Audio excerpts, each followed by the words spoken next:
కారం రంగు రుచితో ఉంటుంది. ఆచి మిరపపొడి అదరగొట్టే కారం రంగు రుచి. కంచగచ్చబౌలి భూముల విషయంలో బీఆర్ఎస్ వర్కింగ్ ప్రెసిడెంట్ కేటీఆర్ చేసిన సెన్సేషనల్ కామెంట్స్ కి అదే స్థాయిలో కౌంటర్ ఇచ్చారు బీజేపీ ఎంపీ సీఎం రమేష్. 10 ఏళ్ల బీఆర్ఎస్ పాలనతో పాటు కేటీఆర్ తీరుపై కూడా తీవ్ర ఆరోపణలు చేశారు. ఈ మొత్తం భూముల అమ్మకము, ఈ మొత్తం భూములు గిరివి పెట్టి 10,000 కోట్లు ఏదైతే దొంగతనంగా తెచ్చిండ్రో ఈ లుచ్చా పని వెనకాల ఉన్నాడు ఒక బీజేపీ ఎంపీ అని చెప్పిన దొంగ నిన్న బయటపడ్డాడు. సీఎం రమేష్ అనే ఒక బీజేపీ ఎంపీ.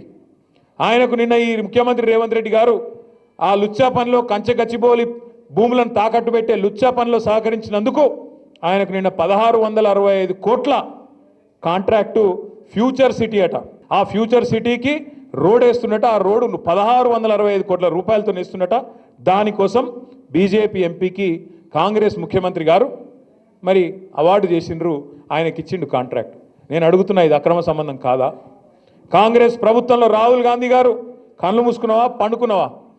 1665 కోట్ల కాంట్రాక్టు ఒక బీజేపీ ఎంపీ ఆంధ్ర ప్రాంతానికి సంబంధించిన ఎంపీకి వస్తుంటే నువ్వెందుకు స్పందిస్తలేవు? బీజేపీ ఎందుకు స్పందిస్తలేదు? మీ ఇద్దరి మధ్యన ఉన్న లోతైన అండర్స్టాండింగ్ ఏంది అని నేను అడుగుతున్నా.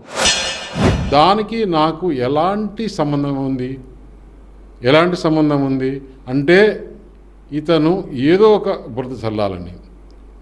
నేను ఒకటి చెప్తున్నా, కేటీఆర్, నువ్వు ఎన్ని రోజుల ముందు నా దగ్గరకు వచ్చావు? ఇప్పటికీ మా ఇంట్లో సీసీ కెమెరాలో రికార్డ్ అయింది. ఢిల్లీలో మా ఇంటికి వచ్చి నీ రిక్వెస్ట్ ఏంటి? నీ రిక్వెస్ట్ ఏంటి ఆ రోజు?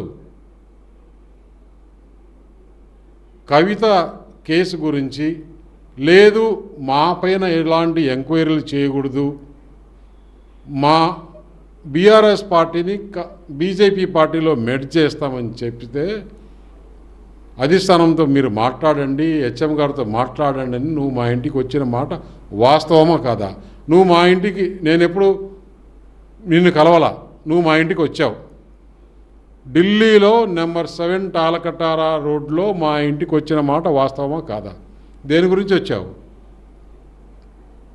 పార్టీ క్లోజ్ చేసుకుంటాం, పార్టీ మెర్జ్ చేసుకుంటాం బీజేపీలో, మా మీద ఎలాంటి కేసులు లేకుండా, మేము చేసిన అవినీతి ఎక్కడా బయట పెట్టకుండా ఉండేదానికోసం వచ్చిన మాట వాస్తవమా కదా? గుండెల మీద చేసుకొని చెప్పు. నువ్వు అనుకున్నది జరగలేదని నా పైన బురద జల్లేదానికోసం నేను, ఎందుకంటే ఇది ప్రైవేటుగా జరిగింది, బయట చెప్పకూడదు అనుకున్నా. ఇన్ని రోజులు చెప్పలా, ఈరోజు చెప్పాల్సి వచ్చింది. అతనివి చేసిన 10 సంవత్సరాలు అన్నీ కూడా ఇప్పుడు తీసి నేను ఈడీకి సిబిఐకి ఇచ్చి, ఇతను చేసిన విషయాలు నాకు తెలుసు. నువ్వు మ్యారేజెస్ ఎట్లా పోయావు, మాల్దీవ్స్ ఎట్లా పోయావు, అమెరికా ఎట్లా పోయావు, అమెరికాలో ఏం చేస్తావు, ఇవన్నీ కూడా ఒకటోటి బయటికి తీస్తా.